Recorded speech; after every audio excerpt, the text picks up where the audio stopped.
안녕하세요. 케빈's Military Dictionary를 진행하고 있는 케빈입니다. 오늘 살펴볼 해외 기사는 바로 Northrop Grumman이 제작한 E-8 Joint Surveillance Target Attack Radar System, 통상 J-STARS로 호칭되는 대지상 조기 경보 통제기에 관한 기사입니다. 북한의 대규모 지상 전력을 상대해야 하는 우리 군 입장에서 J-STARS는 정말 도입하고 싶어 했던 정찰 자산이었습니다. 하지만 미국 입장에서는 좀처럼 팔고 싶은 생각이 없었던 전략 자산이기도 했고, 운용 및 유지비가 워낙 비싸서 도입이 거의 힘들지 않겠느냐는 여론이 일반적이었습니다.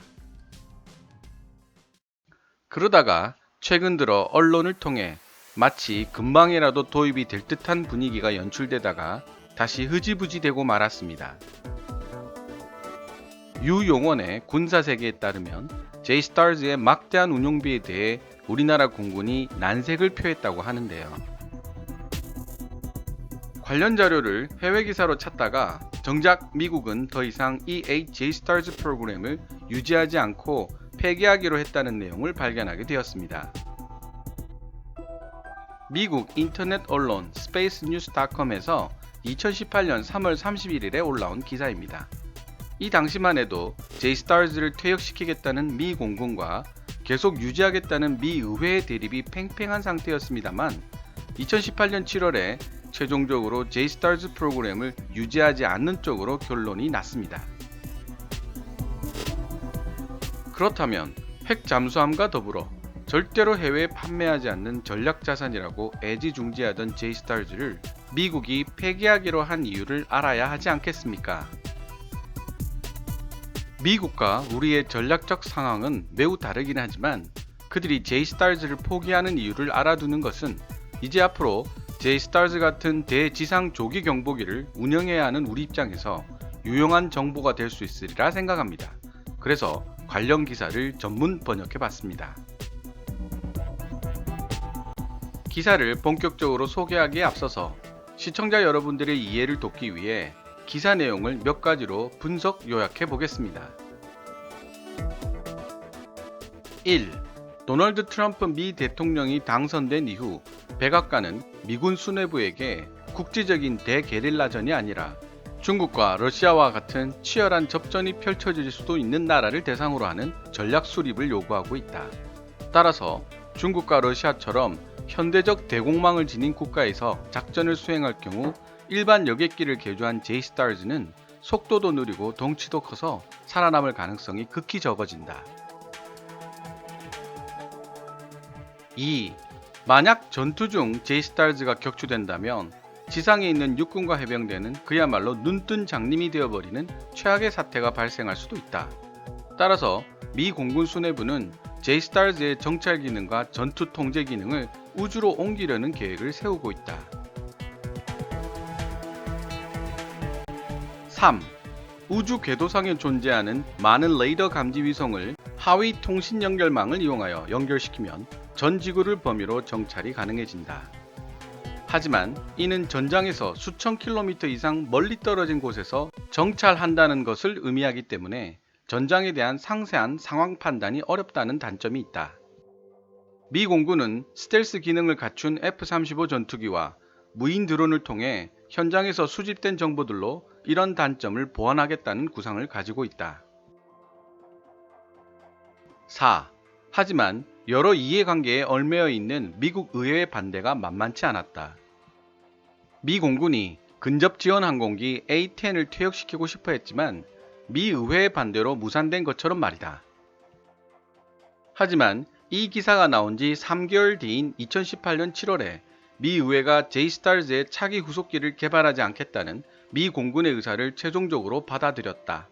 따라서 2035년경에 미국의 J-STARS 프로그램은 종료되게 되었다. 그러면 본격적으로 기사 내용을 살펴보도록 하겠습니다. 언제나 그렇듯이 기사의 내용은 노란색 글자에 빨간색 테두리로, 제 사견은 하얀색 글자에 검은색 테두리로 강조됩니다. Air Force, it's time to pull the plug on J-STARS. 미 공군 이제 J-STARS의 플러그를 뽑을 때이다. 헤더 윌슨 미 공군 장관은 65억 달러, 한화 7조 4천억짜리의 하이테크 지상 감시 비행기인 J-STARS 구입을 취소하고 그 임무를 선진 전투 관리 시스템 Advanced Battle Management System ABMS라고 불리는 네트워크가 대신 이행하도록 만드는 과감한 조치를 했다. 미 공군이 2019년 예산을 요청할 때 Joint Surveillance Target Rocket Radar System J-STARS를 다른 시스템으로 대체하기 위해 새로운 항공기를 구입하지 않겠다는 결정을 했다라는 주장은 다소 직설적이긴 하지만 솔직한 표현이다. 사실 J-STARS는 이제 현대적으로 발전한 우수한 방공망을 뚫고 살아남을 수가 없기 때문이다. 2011년 미 공군은 여객기 크기의 노후화된 J-STARS 17대를 교체하는 옵션을 검토하는 5년으로 예정된 연구를 시작했다. 1년 전까지만 해도 미 공군은 현재의 J-STARS 비행대가 2024년에 서비스에서 퇴역하기 시작할 때 새로운 기체를 선택하여 기존 임무를 맡기는 전통적인 방식을 따라가고 있었다. 하지만 미 공군은 이 분석을 진행하던 도중에 앞으로 J-STARS가 현대적으로 진보된 방공망을 가진 적과의 전투에서는 아무 쓸모가 없을 것이라는 사실을 깨닫게 되었다.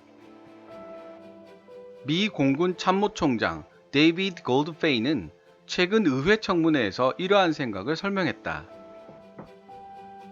오늘날 미국의 J-STARS는 미국에 대한 반대 세력이 거의 없는 중동 지역의 영공을 비행하고 있습니다. 지금 상황이라면 제가 가지고 있는 모든 항공기들을 원하는 곳 어디든지 배치할 수 있고 원하는 만큼 길게 비행시킬 수도 있습니다. 왜냐하면 현 상황에서 실제로 J-STARS를 배제시키거나 위협할 수 있는 것이 아무것도 없기 때문입니다. 트럼프 행정부의 국방 전략은 미군에게 치열한 접전이 벌어질 수도 있는 환경에 집중하도록 지시하고 있다. 이는 중국 또는 러시아의 지대공 미사일의 공격 범위 내에 있는 장소에서 어떻게 싸울지를 파악하라는 것을 의미한다. 그러한 점에서 골드페이는 J-STARS가 이제는 재고할 가치가 없어졌다고 주장했다.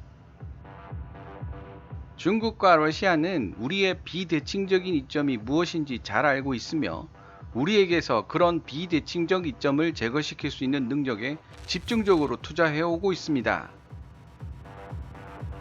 즉, 중국과 러시아의 전략은 미 공군이 임무를 수행할 수 없도록 그들의 영토 일정 범위 밖에 잡아두는 것이라고 볼 수 있다.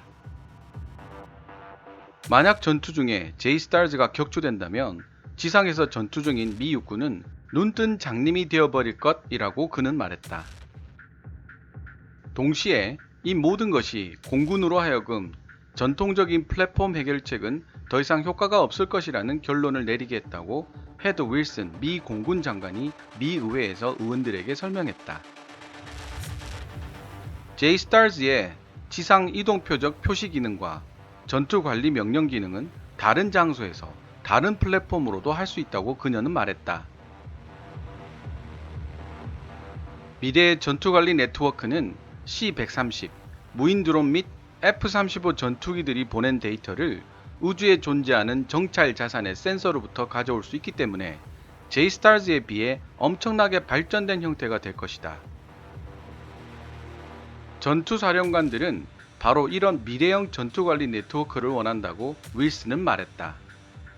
이 모든 데이터를 결합시키면 현재 지상에서 진행되고 있는 상황에 대해 훨씬 더 포괄적인 이해를 할 수 있으며 굳이 J-STARS라는 특정 플랫폼을 고집할 이유가 없습니다. 그러나 최근 미 국회의사당에서 있었던 논쟁에서 미 공군은 이러한 비전을 국회의원들에게 설득시키는데 애를 먹고 있다. J-STARS를 운영하는 기지 및 계약업자들을 대표하는 의원들이 미 공군의 주장에 대해 맹렬하게 반대하고 있기 때문이다. 그 외 다른 사람들은 공군의 의도를 제대로 이해하지 못하고 있다. 그리고 J-STARS가 지상군을 지원하는 시스템이다 보니 이 논쟁은 A-10 썬더볼트를 둘러싼 미 공군과 미 의회 대립의 똑같은 반복으로 보이기도 한다. 미 공군 수뇌부들은 근접 지원 항공기인 A-10을 은퇴시키려 했지만 미 의회는 완강하게 A-10의 은퇴를 반대하고 있다. 우리 군대에 대해 예상되고 있는 위협이 현실적인 위협이며 공군이 제이스타즈 수명 연장을 포함하지 않은 예산안을 제출했다는 사실을 우리도 이해는 합니다. 그러나 제이스타즈 프로그램을 완전히 포기하는 것은 본위원회를 포함한 군 관계자들에게 있어 용인할 수 없는 수준의 위험이 될 수도 있습니다. 라고 미 하원의 마이클 R. 터너 의원은 말했다. 소위원회에 민주당 중진 하원 의원인 니키 청가스는 제이스타즈의 새로운 버전을 종결시키는 이유에 대해 질문했다. 만약 적들의 위협이 그 정도로 심각하다면 미 공군이 스텔스 기능이 없는 제4세대 전투기들과 상업용 항공기를 기반으로 하는 기타 다른 정찰 시스템을 배제하지 않고 여전히 사용하고 있는 이유는 무엇이란 말인가? 청가스는 또한 제이스타즈의 대안으로 지목되고 있는 네트워크 설립 계획과 관련된 리스크를 공군 수뇌부가 경시하고 있다고 지적했다. 특히 시간적 리스크, 비용 리스크, 전파 방해 및 사이버 공격에 대한 네트워크의 잠재적 취약성이 그녀의 지적 대상이었다. 공군 편성, 자원 및 평가를 책임지고 있는 앤서니 이라디 공군 중장은 새로운 전투명령 네트워크가 사용 가능해질 때까지 현재 제이스타즈 항공기는 몇 년 정도 더 사용될 것이라고 말했다. 제이스타즈의 교체 시기는 2035년경으로 예상된다. 일정에 대한 우려를 인정합니다. 라고 이라디 중장은 국회의원 청가스에게 말했다. 미 공군은 새로운 전투관리 네트워크가 개발되는 동안 제이스타즈 항공기의 숫자를 점진적으로 줄여나갈 계획이다. 지난 3월 초 청문회에서 터너와 청가스가 반복적으로 질문한 결과 공군 참모부장을 맡고 있는 제리 해니스 주니어 중장은 2011년 분석에서 적 위협의 변화 속도를 당시 과소평가했다는 점과 그에 따라 플랜 B를 생각해낼 필요가 있었다는 점을 인정했다. 트렌트 켈리 의원은 공군 관계자에게 제이스타즈가 퇴역하면 병사들과 해병대가 위험에 빠질 수 있음을 상기시켰다. 켈리 의원은 공군 지도자들에게 제이스타즈 교체가 완료될 때까지 발생할 수 있는 전투 능력의 격차를 도저히 받아들일 수가 없기 때문에 다시 한번 재고해 주길 바란다고 말했다. 우리는 보기에 멋진 물건이 아니라 실제로 써먹을 수 있는 물건을 추구해야 합니다. 여전히 전 세계에서 진행 중인 대게릴라전을 수행해 나가야만 하는 우리끼리 이런 싸움을 하고 있을 여유도 없고요. 우리는 힘을 모아 그들과 싸워야만 합니다. 라고 켈리 의원은 덧붙였다. 한편 제이스타즈 프로그램에 대한 토론은 정찰 임무를 우주로 바꿀 가능성에 대한 추측을 불러일으켰다. 그러한 가능성은 전에도 시도되었던 적이 있었다.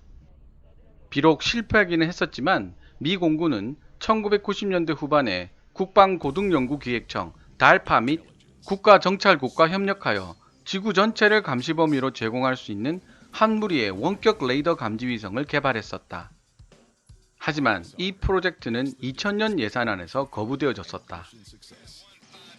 달파의 전술기술국 사무국장인 프레드 케네디는 당시 관련 기술이 성숙하지 않았었기 때문에 그 프로젝트를 취소하는 것이 더 나은 선택이었을 것이라고 말했다. 그는 우주에 더 많은 레이더 센서를 배치한다는 아이디어는 충분히 보완해서 고려해볼 만한 가치가 있다고 말했다. 그는 이제 우리는 기반이 되는 충분한 통신 인프라를 가지고 있다고 스페이스 뉴스와의 인터뷰에서 밝혔다. 우리가 원하는 통신 연결망을 하위 위성 네트워크에 설치하기만 하면 됩니다. 앞으로 미 공군은 우주 인터넷과 그에 관련된 처리 장치 및 저장 장치의 자원을 사용할 수 있게 될 것이다. 예전에는 지상에서 이동하는 표적 지표로 연결망을 심는 것이 어려웠지만 지금은 기술이 충분히 발전했기에 그렇게 어려운 일도 아니라고 케네디는 말했다. 제이스타즈를 대체하는 방법론에 대해서 그는 우주선으로 정찰 임무를 옮기고 통제 분야도 어딘가로 옮겨서 배치할 가능성이 분명히 존재하며 그렇게 된다면 미국은 지금처럼 제한된 공중정찰의 범위가 아니라 전 지구적 정찰 범위를 가지게 될 것이라고도 언급했다. 하지만 그 대가로 잃어버리는 것도 있다. 수천 킬로미터 떨어진 우주에서 전장을 지켜봐야만 한다는 점에서 전장 바로 위에서 효과적인 정찰을 하는 J-STARS와 같은 공중 플랫폼의 장점을 포기해야 한다. 케네디 사무국장은 미국이 어떤 종류의 레이더를 구축하냐에 따라 포기해야 할 장점의 범위가 크게 달라질 수 있다며 앞으로 구축될 미국 레이더의 RF 미션 임무 시연을 통해 추이를 지켜보는 것도 흥미로운 일이 될 것이라고 말했다. Northrop Grumman Electronic Systems의 전 부사장 겸 제너럴 매니저인 존 존스는 J-STARS 기능 중 일부가 우주로 옮겨질 수 있다면서 공군과 국가정찰국이 J-STARS를 그냥 퇴역시킬 것이 아니라 기능의 일부를 우주로 옮기는 사안도 한 번쯤 고려해봐야 할 것이라고 스페이스 뉴스에 말했다. Northrop Grumman은 현재 J-STARS의 주요 계약자이자 시스템 통합업체이다. 공군이 종료하기를 원하는 J-STARS 프로그램을 위해 Northrop Grumman과 럭히드 마틴은 비즈니스 제트기 개념을 제안한 반면 보잉은 737 크기의 플랫폼을 선보였다. 만에 하나 의회가 공군의 반대에도 불구하고 이 프로그램을 계속 유지해 나가는 경우를 대비해서 계약업체들은 여전히 제안서를 제출할 계획이다. 프로그램을 새롭게 재생하는 일에는 항상 논쟁의 여지가 따르기 마련입니다. 존슨이 말했다. 그것은 방위산업의 경쟁적 본성 때문입니다. 더 나은 제품을 가지고 있다고 말하는 누군가가 항상 있죠. 미 공군이 시도하려 하는 일에 관해서 그들에게 박수를 보낸다고 존슨은 말했다. 그들은 단일 임무 플랫폼을 없애려고 노력하고 있어요. 제 생각에 그들은 옳은 일을 하고 있습니다. 모든 것을 하나의 구조로 통합해야 합니다. 라고 그는 말했다. 하지만 그것은 쉽지 않은 일이 될 것이다. 존슨은 아마 정말 힘든 싸움이 될 것이라고 말했다. 이상 스페이스뉴스닷컴의 기사 내용이었습니다. 천문학적인 액수의 운용 유지비가 들어간다는 J-STARS, 그리고 촘촘함으로 따지자면 세계에서도 손꼽히는 북한의 방공망. 최근 미국 국방 전문지 National Interest지에서 우리나라가 새로 도입한 스텔스기인 F-35로 북한의 방공망을 뚫을 수 있을지를 예상해보는 기사가 있었습니다.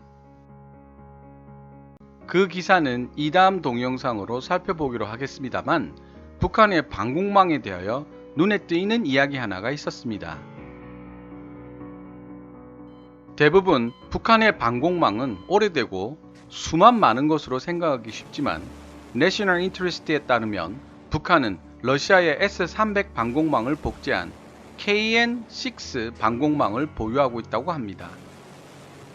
러시아의 소식통에 따르면 사정거리가 150km에 달하는 북한의 KN-6 방공망이 성공적으로 테스트까지 되었다고 합니다. 지금 보시는 영상이 바로 테스트 영상입니다. 따라서 앞으로 시간이 가면 갈수록 북한의 방공망은 지금보다 더 촘촘해질 가능성도 있습니다. 앞으로 우리가 자체적으로 J-STARS와 같은 대지상 조기 경보기를 개발해서 도입한다고 가정해 봅시다. 과연 사정거리가 150km에 달하는 러시아제 지대공 미사일 DNA를 지닌 북한 방공망 위로 아무 걱정 없이 여객기를 개조해서 만든 느리고 육중한 조기 경보 통제기를 띄울 수 있을까요?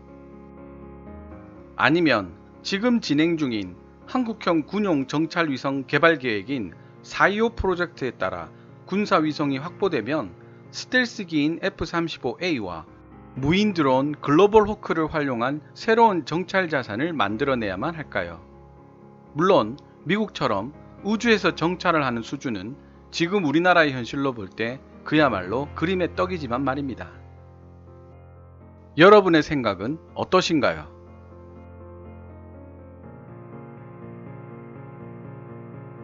지금까지 시청해 주셔서 감사합니다. Kevin Tabs 채널